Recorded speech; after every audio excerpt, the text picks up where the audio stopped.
ഇന്ന് ഞാൻ പറയാൻ ഉദ്ദേശിക്കുന്നത് ഉദാഹരണക്കുറവ്, ശീഘ്രസ്ഖലനം. അപ്പോൾ എന്തുകൊണ്ട് ഇത് ഭയപ്പെടണം എന്ന് ചോദിച്ചാൽ, ഉദാഹരണക്കുറവുള്ളവർക്ക് ഹാർട്ട് അറ്റാക്ക് വരാനുള്ള സാധ്യത വളരെയധികം കൂടുതലാണ്.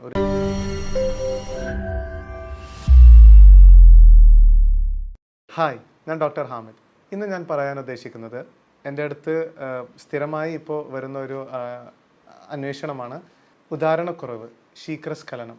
ഇതിനെ പറ്റിയുള്ള പലതരം എൻക്വയറീസ്. കാരണം പലവർക്കും വളരെ ബുദ്ധിമുട്ടിക്കുന്നതും ഒരു ദാമ്പത്തിക ജീവിതത്തിൽ വളരെയേറെ പ്രയാസകരമായ ഒരു അവസ്ഥയാണിത്. ഈ ഒരു ഫിസിക്കൽ ഇൻറ്റിമസി ലാക്ക് ചെയ്യുന്നത് കാരണം തന്നെ അവരുടെ ആ ഒരു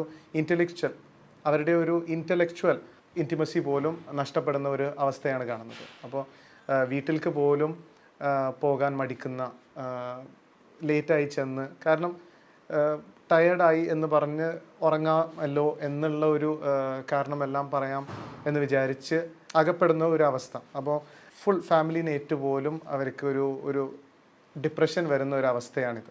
അപ്പോൾ ഇത് രണ്ട് തരത്തിലുള്ളതുണ്ട്. ഒരു 24 ഇയേഴ്സിന് താഴെയാണെങ്കിൽ അത് മെയിൻലി അത് ഒരു മെൻ്റൽ പ്രഷറിൻ്റെ അല്ലെങ്കിൽ സ്ട്രെസ്, അവരുടെ ലൈഫ് സ്റ്റൈൽ കാരണമുള്ള ഒരു സ്ട്രെസ്സ് കാരണം വരുന്ന ഒരു അവസ്ഥയാണിത്. അപ്പോൾ അത് മെയിൻലി നമ്മൾക്ക് ഒരു സൈക്കോളജിസ്റ്റിനെ തന്നെ കണ്ട് പ്രശ്നങ്ങളൊക്കെ പറഞ്ഞ് പരിഹരിച്ച് തീർക്കാവുന്ന ഒരു കാര്യമാണ് ഈ ഒരു കണ്ടീഷൻ. ഇപ്പോൾ അതല്ല, ഒരു 30+ ആണെങ്കിൽ നമ്മൾ ഏറ്റവും കൂടുതൽ ഭയപ്പെടേണ്ടതും ശ്രദ്ധിക്കേണ്ടതുമായ ഒരു അവസ്ഥയാണ് ഈ പറഞ്ഞ രണ്ടവസ്ഥകൾ. കാരണം പുരുഷ ജനനേന്ദ്രിയം, ഒരു പെനിസ് എന്ന് പറയുന്നത് ഒരു ബലൂൺ പോലെയാണ്. അപ്പോൾ നമ്മൾക്കറിയാം അതിൽ നിന്ന് ഒരു എൻട്രി ഹോളുണ്ട്. അപ്പോൾ അതിൽ രക്തോട്ടം വർദ്ധിക്കുന്നത് കൊണ്ടാണ് അതിൻ്റെ ആ ഒരു സൈസ് ഇൻക്രീസ് ചെയ്യുന്നതും അതിൻ്റെ ഒരു സ്ട്രെങ്ത് കിട്ടുന്നതും. എന്നാൽ നമ്മൾ ഈ ബലൂണിൻ്റെ പൈപ്പിൻ്റെ ഒരു സൈഡിൽ ഒരു ബ്ലോക്ക് വെച്ചിട്ടുണ്ടെങ്കിൽ അത് കറക്റ്റായിട്ട് പ്രവർത്തിക്കില്ല, അത് കറക്റ്റായിട്ട് വീർക്കില്ല. അതേപോലെ തന്നെയാണ് ഈ ഇന്ദ്രിയവും. നമ്മൾക്ക് എല്ലാവർക്കും അറിയാം ഹാർട്ട് ബ്ലോക്ക് എന്നുള്ളത്. അതേപോലെ തന്നെ ഇവിടെയുള്ള ഒരു ബ്ലോക്ക് കാരണം തന്നെയാണ് പ്രീമച്യൂർ ഇജാക്കുലേഷൻ അല്ലെങ്കിൽ ഉദാഹരണക്കുറവ് എല്ലാം ഉണ്ടാവുന്നതിന് കാരണം. അപ്പോൾ എന്തുകൊണ്ട് ഇത് ഭയപ്പെടണം എന്ന് ചോദിച്ചാൽ, ഉദാഹരണക്കുറവുള്ളവർക്ക് ഹാർട്ട് അറ്റാക്ക് വരാനുള്ള സാധ്യത വളരെയധികം കൂടുതലാണ്. ഒരു 70 to 80% എന്തായാലും ഹാർട്ട് അറ്റാക്ക് വരാനുള്ള സാധ്യത കൂടുതലാണ്. കാരണം ഈ ഒരു ഭാഗത്ത് ബ്ലോക്ക് ഉണ്ടെങ്കിൽ എന്തായാലും ഹാർട്ടിൻ്റെ സറൗണ്ടിങ്ങിലോ അല്ലെങ്കിൽ തൊട്ടടുത്തുള്ള ബ്ലഡ് വെസൽസിലോ ബ്ലോക്ക് ഉണ്ടാവാൻ സാധ്യത കൂടുതലാണ്. അപ്പോൾ ബ്ലോക്ക് എന്ന് പറയുന്നത് എപ്പോൾ വേണമെങ്കിലും പൊട്ടാം. ഈ ഒരു ബ്ലോക്ക് പൊട്ടി അതിലുള്ള ചലം എല്ലാം രക്തത്തിൽ വന്ന് കട്ടിയായി ഒരു ക്ലോട്ടായി കട്ടിയായി വന്ന് ബ്ലോക്ക് ആവുമ്പോഴാണ് ഹാർട്ട് അറ്റാക്ക് വരുന്നത് അല്ലെങ്കിൽ സ്ട്രോക്ക് വരുന്നത്. അപ്പോൾ ഉദാഹരണക്കുറവും ഹാർട്ട് ബ്ലോക്കും ഹാർട്ട് അറ്റാക്ക് ഉണ്ടാവാനുള്ള റിസ്ക്കും ഒരേ സമയത്ത് തന്നെ അവോയ്ഡ് ചെയ്യാനുള്ള ഒരു നല്ല ഡയറ്റ് പ്ലാനും നിങ്ങൾക്ക് വീട്ടിൽ നിന്ന് തന്നെ ശ്രദ്ധിക്കാൻ പറ്റാവുന്ന ഒരു കാര്യമാണ് ഞാൻ നിങ്ങൾക്കിന്ന് പറയാൻ പോകുന്നത്. അതിലേറ്റവും ആദ്യം ശ്രദ്ധിക്കേണ്ടത് പഞ്ചസാരയുടെ അളവ് എന്ന് പറഞ്ഞാൽ ഗ്ലൂക്കോസ്. നമ്മൾ എടുക്കുന്ന പഞ്ചസാരയോ അല്ലെങ്കിൽ ശർക്കരയോ തേനോ അല്ല, ഏറ്റവും കൂടുതൽ നമ്മൾ അറിയാതെ എടുക്കുന്നത്, ഞാൻ എപ്പോഴും പറയുന്നത് പോലെ, അരി ഭക്ഷണത്തിൽ നിന്നും തിനയിൽ നിന്നുമാണ്.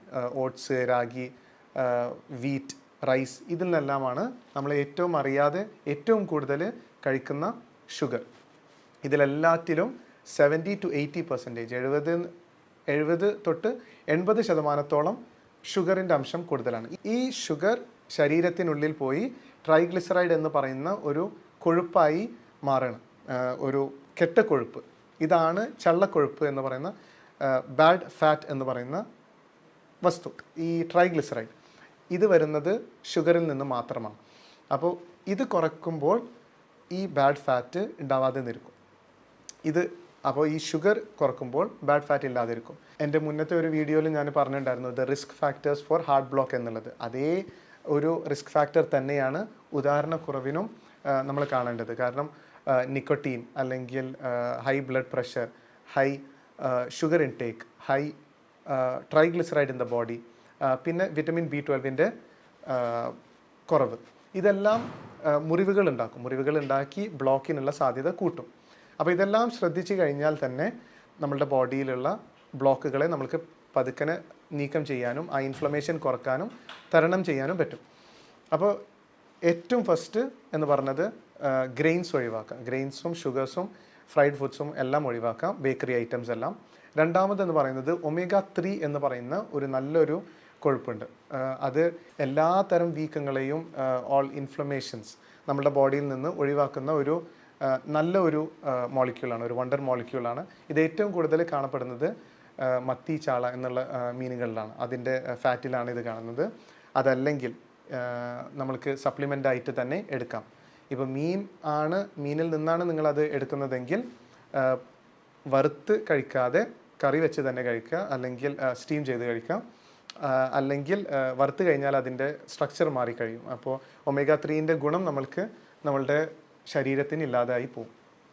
അപ്പോൾ പിന്നെ ഒന്നുള്ളത് ബീട്രൂട്ടും പൊമഗ്രനേറ്റ് ജ്യൂസും എന്ത് ചെയ്യുമെന്ന് വെച്ചാൽ, ബീട്രൂട്ടിൽ പലതരം രക്തക്കുഴലിനെ റിലാക്സ് ചെയ്യുന്ന ഒരു കോമ്പൗണ്ട് ഉണ്ട് ബീട്രൂട്ട് ജ്യൂസിൽ. എന്ന് വെച്ചാൽ L-ആർജിനിൻ എന്ന് പറയുന്ന ഒരു കോമ്പൗണ്ട് ഉണ്ട്. അത് രക്തക്കുഴലിനെ നല്ല ലൂസാക്കി രക്തത്തിനെ ഫ്രീ ആയി ഓടാൻ വിടും. മാത്രമല്ല മാതളം ജ്യൂസ്, പൊമഗ്രനേറ്റ് ജ്യൂസ് എന്ന് പറയുന്നത് ഈ ഒരു കോമ്പൗണ്ട് രക്തക്കുഴലിനെ ലൂസാക്കുമ്പോൾ ഒരു നൈട്രിക് ഓക്സൈഡ് എന്ന് പറയുന്ന ഒരു കോമ്പൗണ്ടാണ് ഇതിന് എലാസ്റ്റിസിറ്റി, ഇതിൻ്റെ ഒരു റിലാക്സേഷൻ കൊടുക്കുന്നത്. അതിൻ്റെ ഹാഫ് ലൈഫ് എന്ന് പറയുന്നത് അത് പെട്ടെന്ന് തന്നെ അത് നശിച്ചു പോകും. ഈ നൈട്രിക് ഓക്സൈഡ് എന്ന് പറയുന്നത് അതിനെ നിലനിർത്താൻ, കുറച്ചും കൂടിയും നേരം നിലനിർത്താൻ പറ്റാവുന്ന ആൻറ്റി ഓക്സിഡൻസ് ഈ മാതളം ജ്യൂസിലുണ്ട്. അപ്പോൾ ഈ ഒരു കോമ്പിനേഷൻ, ബീട്രൂട്ടും മാതളം ജ്യൂസും കോമ്പിനേഷൻ എന്ന് പറയുന്നത് വളരെ നല്ലതാണ്. ഉദാഹരണക്കുറവിനും ഹാർട്ട് ബ്ലോക്ക് എന്നുള്ളതിനും ചേർന്ന് തന്നെ. അപ്പോൾ ഈ 3 കാര്യങ്ങൾ നന്നായി ശ്രദ്ധിക്കുക. നിങ്ങളുടെ ഡയറ്റിൽ നാലാമതായിട്ട് നല്ല ഫാറ്റ്സ്, നല്ല കൊഴുപ്പുകൾ. ഇപ്പോൾ കൊഴുപ്പിന് നിങ്ങൾ പേടിക്കേണ്ടതില്ല.